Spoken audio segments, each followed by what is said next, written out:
Criminology म्हणजे नक्की काय? क्रिमिनॉलॉजीचं मेन काम काय असतो? गुन्हा कसा घडतो, त्यांच्या पिछे त्यांचे कारण काय. कोणी पण केस अगर कोर्टमध्ये जातो तर विदाऊट फॉरेन्सिक सायन्स ते कंप्लीट होऊ शकत नाही. काही ना काही फॉरेन्सिक पुरावा लागतोही.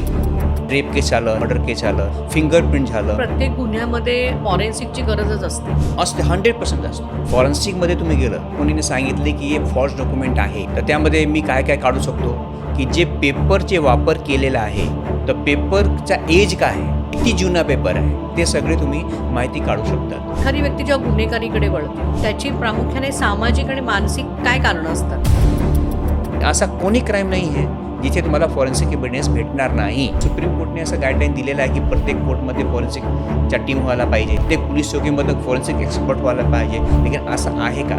नाही आहे. पोलिसाला स्वतःला माहीत नाही की एव्हिडन्स काय असतो, कसा कलेक्ट करायला पाहिजे.